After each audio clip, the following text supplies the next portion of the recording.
நண்பர்களே, இன்னைக்கு உங்கள சந்திக்கிறது எனக்கு ரொம்ப சந்தோஷம். இந்த தளத்துக்கு நீங்க வந்ததுக்கு நன்றி. உங்களுக்காக ஆண்டவர் நெறைய விஷயங்கள வச்சிருக்கிறாருன்றத உங்ககிட்ட பகிர்ந்துக்க நான் விரும்புறேன். இன்னைக்கு உங்க கூட நான் பேச வேண்டிய விஷயத்துக்குள்ள போறதுக்கு முன்னாடி, சில விஷயங்கள சொல்லிக்க விரும்புறேன்.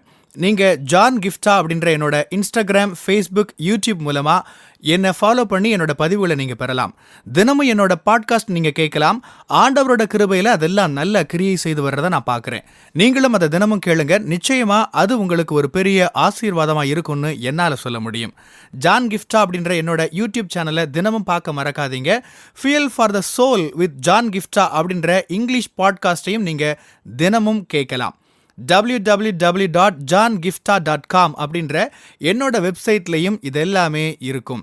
நாம நம்முடைய வாழ்க்கையில சில நேரங்கள்ல நம்மளை பத்தியே எப்படி நினைக்கிறோம்னா, நான் சொல்லிக்கிற அளவுக்கு பெருசா எதையும் இதுவரை சாதிச்சிடல, நான் ரொம்ப சாதாரணமான ஆளு, எனக்கு பெரிய செல்வாக்கு எதுவும் இல்லை, பிரபலமான நபராகவும் நான் இல்லை, பெரிய விதத்துல என்னால எந்த விஷயத்திலையும் தாக்கத்தை ஏற்படுத்த முடியல, ரொம்ப சாதாரணமான ஒரு மனுஷனா தான் நான் இருக்கிறேன் அப்படின்னு நம்ம நினைக்கலாம்.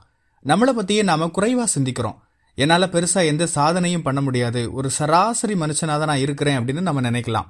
ஆனா நான் இன்னைக்கு ஒன்னு சொல்றேன், மற்ற மனுஷங்களோட பார்வையில உங்களை பத்தி எப்படி ஒரு எண்ணத்தை கடவுளால உருவாக்க முடியுங்கிறத நீங்க யோசிச்சே பார்க்க முடியாது. சில நேரங்கள்ல நம்முடைய எதிரிகளை, மற்ற மனுஷர்களை நம்ம பார்த்து அவங்க என்ன ஒரு முட்டாள்னு தானே நினைப்பாங்க, என்கிட்ட கொடுக்கறதுக்கு ஒண்ணுமே இல்லை, என்ன அவங்க தரக்குறைவா தானே நினைப்பாங்க அப்படின்னுலாம் நாமளே யோசிச்சுக்கிறோம். ஆனா நான் என்ன சொல்றேன், திரைக்கு பின்னாடி ஆண்டவர் எப்படி செயல்பட்டு இருக்கிறாருன்றது உங்களுக்கு தெரியாது. உங்களை பத்தி ஆண்டவர் அவங்கள எப்படி நினைக்க வைக்கிறாருன்னு உங்களுக்கு தெரியாது. உங்களை பத்தி அவங்க எப்படி கேட்க போறாங்கன்னு உங்களுக்கு தெரியாது. அந்த மக்கள் உண்மையிலேயே உங்களை எப்படி பாக்குறாங்கன்னு உங்களுக்கு தெரியாது. வேதத்துல இருந்து ஒரு பகுதியை சுட்டி காட்டி தொடர்ந்து நான் பேச விரும்புறேன். 2 ராஜாக்கள் 7ஆம் அதிகாரத்துல அந்த பகுதி இருக்கு. 4 குஷ்டரோகிகள் இருக்கிறாங்க. அவங்க நகரத்துக்கு வெளியில இருக்கிறாங்க. அந்த காலத்துல குஷ்டரோகிகளை ஊருக்குள்ள விடாம ஒதுக்கி வச்சிருந்தாங்க. அவங்க நகரத்துக்கு வெளியில தான் தனியா குடியிருக்கணும். அவங்கள யாரும் தொடமாட்டாங்க. அந்த காலகட்டத்துல நகரத்துல ஒரு பெரிய பஞ்சம், ரொம்ப மோசமான நிலைமை. அந்த குஷ்டரோகிகள் தங்களுக்குள்ள பேசிக்கிட்டாங்க, நாம இங்கேயே இருந்தாலும் பசியில சாகத்தான் போறோம், ஊருக்குள்ள போனா அவங்க நம்மளை கொன்னு போட்டுருவாங்க, சாகத்தான் போறோம், நாம ஏன் எதிரியோட முகாமுக்கு போக ஒரு முயற்சி எடுக்க கூடாது, அவங்க நம்மளை வாழ விட்டா வாழ்றோம், இல்லைன்னா சாவோம். இப்படி அவங்க ஒரு முடிவு எடுத்து முற்றுகை போட்டிருந்த எதிரியோட முகாமுக்கு போனாங்க. வசனம் 5 பாருங்க. சீரியருடைய இராணுவத்திற்கு போக இருட்டோட எழுந்திருந்து சீரியருடைய பாளையத்தின் முன்னணியில் வந்தார்கள், அங்கே ஒருவரும் இல்லை. 6ஆம் வசனம். ஆண்டவர் சீரியரின் இராணுவத்திற்கு ரதங்களின் இரைச்சலையும் குதிரைகளின் இரைச்சலையும் மகா இராணுவத்தின் இரைச்சலையும் கேட்க பண்ணினதினால் அப்படின்னு அந்த வசனம் தொடர்ந்து போகுது. கவனிங்க, அவங்க ரதங்கள், குதிரைகள், ராணுவத்தோட சத்தத்தை கேட்கிறாங்க. ஆண்டவர் தான் அதை கேட்கப்படுறாரு. அந்த 4 குஷ்டரோகிகள் தான் அந்த முகாமை நோக்கி வந்தாங்க. ஆனா கர்த்தர் ஒரு பெரிய ராணுவம் அவங்கள நோக்கி வர்ற மாதிரியான ஒரு சத்தத்தை அந்த சீரிய ராணுவத்தார் கேட்கும்படி பண்ணினார். இன்னைக்கு நீங்க உங்களை குறைச்சு மதிப்பிட்டு இருக்கலாம். உங்களோட பார்வையில நீங்க உங்களை மதிப்பிடலாம்.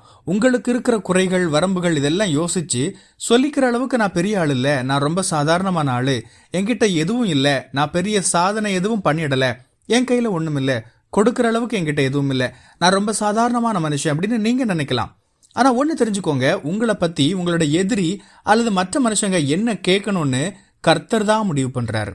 கர்த்தர் இப்படியான சத்தத்தை அவங்களை கேட்க வைக்க போறாருன்றது உங்களுக்கு தெரியாது.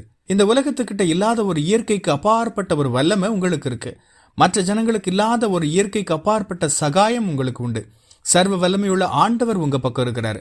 பரலோகம் உங்களுக்கு பின்னாடி ஆதரவா நிக்குது. கர்த்தாதி கர்த்தரும் ராஜாதி ராஜாவுமானவர் உங்களுக்காக நிற்கிறார். நீங்க ஒருவேளை உங்களை பத்தி ரொம்ப சாதாரணமா நினைச்சிட்டு இருக்கலாம். ஆனா மற்ற ஜனங்கள் உங்களை ஒரு மிகப்பெரிய இராணுவமா நினைக்க கூடும். நான் ஒரு சாதாரண வெட்டுக்கிளின்னு நீங்க நினைக்கலாம். அப்படிதான் இஸ்ரவேல் புத்திரர்கள் தங்களோட எதிரிகள் தங்களை பத்தி நினைக்கிறதா இவங்களே யோசிச்சுக்கிட்டாங்க. ஆனா வேதம் என்ன சொல்லுது, எதிரிகள் இஸ்ரவேலர்களை பார்த்து பயந்தாங்க. கர்த்தர் இஸ்ரவேல் ஜனங்களுக்கு ஆதரவா நிக்கிறாரு, செயல்படுறாருன்னு அப்படின்னு அவங்க கேள்விப்பட்டிருந்தாங்க. உங்களை பத்தி மற்ற மனுஷங்க என்ன கேட்கறாங்கன்னு உங்களுக்கு தெரியாது. உங்களை பத்தி மற்ற மனுஷங்க என்ன நினைக்கிறாங்கன்னு உங்களுக்கு தெரியாது. நீங்க சாதாரணமான மனுஷனா உங்களோட பார்வையில தெரியலாம். கண்ணாடியில் நீங்களே உங்களை பார்த்து நான் ஒண்ணுமே இல்லை, என்கிட்ட சொல்லிக்கிற அளவுக்கு எதுவும் இல்லை, சொல்ற அளவுக்கு நான் எதுவும் பெருசா பண்ணிடலை அப்படின்னு நீங்க நினைக்கலாம். ஆனா மற்ற மனுஷங்க உங்களை பத்தி என்ன கேள்விப்படுறாங்கன்றது உங்களுக்கு தெரியாது. மற்ற மனுஷங்க உங்களை பத்தி என்ன நினைக்கிறாங்கன்றது உங்களுக்கு தெரியாது. அவங்க உங்களுக்கு எப்படி பயப்படுறாங்கன்னு உங்களுக்கு தெரியாது. உங்க மேல ஆண்டவருடைய கரம் இருக்கிறத அவங்க பார்ப்பாங்க. உங்களோட ஆண்டவர் இருக்கிறத அவங்க பார்ப்பாங்க. அவங்க உங்களை எப்படி பார்ப்பாங்கன்றது உங்களுக்கு தெரியவே தெரியாது. இன்னைக்கு நீங்க அவ்வளவுதான் என் வாழ்க்கை முடிஞ்சிருந்து நினைக்கிறீங்களா? உங்களை நீங்களே பார்த்து எதிர்மறையா யோசிக்கிறீங்களா? இன்னைக்கு உங்களுக்கான ஒரு அறைகூவல் தான் இது. உங்களுக்கு ஒரு சகாயம் இருக்கிறத புரிஞ்சுக்கோங்க. உங்களுக்கு இயற்கைக்கு அப்பாற்பட்ட ஒரு வல்லமை, இயற்கைக்கு அப்பாற்பட்ட ஒரு சகாயம், இயற்கைக்கு அப்பாற்பட்ட ஒரு அபிஷேகம், இயற்கைக்கு அப்பாற்பட்ட ஒரு ஆற்றல் இருக்கிறத புரிஞ்சுக்கோங்க. மக்கள் உங்களை பத்தி கேள்விப்படுறது, பார்க்கறது, யோசிக்கிறது, அதை பத்திலாம் உங்களுக்கு தெரியாது. உண்மையில நீங்க சாதாரணமான நபரா இருக்கலாம். ஆனா நீங்களும் நானும் சாதாரணமான நபர்கள் அல்ல. நமக்குள்ள இயற்கைக்கு அப்பாற்பட்ட வல்லமை கொண்ட ஆண்டவர் வாழ்றார். நாமளும் இயற்கைக்கு அப்பாற்பட்ட ஒரு வாழ்க்கையை வாழ அவர் நமக்கு உதவுவார். என் வாழ்க்கையிலிருந்து ஒரே ஒரு உதாரணத்தோடு இதை முடிக்க விரும்புறேன். நிறைய நேரங்களில் என்னோட தோற்றத்தை வச்சு நிறைய பேர் என்னை உதாசனப்படுத்துவாங்க, அவமானப்படுத்துவாங்க. நீ பேச வந்து நின்னப்ப இவன் என்ன பேச போறான்னு கூட நினைச்சிருக்கிறேன் அப்படின்னு நேராவே என்கிட்ட சொல்லுவாங்க. சில நேரங்களில் மக்கள் உங்களை ஒதுக்கி வைக்கலாம், எதிர்மறையா பேசலாம். நீங்களும் உங்களை பத்தி அப்படியே கூட நினைக்கலாம். நான் சாதாரணமா தான் இருக்கிறேன், மற்றவங்க என்ன இப்படிதானே நினைப்பாங்க அப்படின்னு யோசிக்கலாம். ஆனா கர்த்தர் உங்களில் கிரியை செய்யறப்ப அது வேற மாதிரி இருக்கும். சில நேரங்கள்ல அடுத்தவங்க என்ன பார்க்கிற விதத்துல கூட நான் என்ன பார்த்திருக்க மாட்டேன். அவங்க ஆண்டவரோட கரம் என் மேல இருக்கிறத பார்த்திருக்கிறாங்க. அவங்க என்ன கனப்படுத்துறாங்க, ஆண்டவரை மகிமைப்படுத்துறாங்க. நம்மளை நாமே தாழ்வ நினைச்சுக்கிறதுக்கு பதிலா நம்ம கர்த்தரோட பிள்ளைங்க, அதனால நாம நம்மளை சரியான விதத்துல பார்க்க கத்துக்கணும். அந்த ஒரு உறுதிப்பாட்டோட நெஞ்சுரத்தோட நாம ஆண்டவர் நமக்கு வைத்திருக்கிற நோக்கத்தை நிறைவேற்றுற விதத்துல நடந்துக்கணும். ஆமென். கர்த்தர் உங்களை ஆசீர்வதிப்பாராக.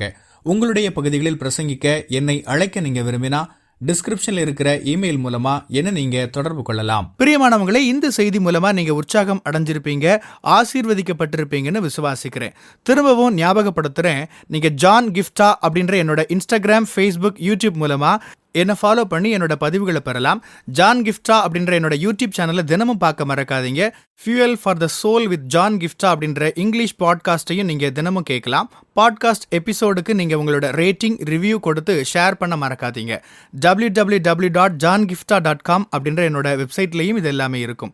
இந்த ஊழியத்தால நீங்க ஆசீர்வதிக்கப்பட்டிருந்து மற்றவங்களுக்கும் இதே ஆசீர்வாதம் சேரணும்னு விரும்பினா நீங்களும் எங்க கூட சேர்ந்து ஆண்டவரோட ராஜ்யத்தை கட்டுற இந்த பணியை உங்களோட நிதி ஆதரவு மூலமாகவும் தாங்கலாம். கூகுள் பே அல்லது நெட் பேங்கிங் அல்லது பேபால் மூலமா நீங்க ஆதரவு தரலாம். எல்லா விவரங்களையும் டிஸ்கிரிப்ஷன்ல நீங்க பார்க்கலாம். ஆண்டவர் உங்களை ஆசீர்வதிப்பாராக.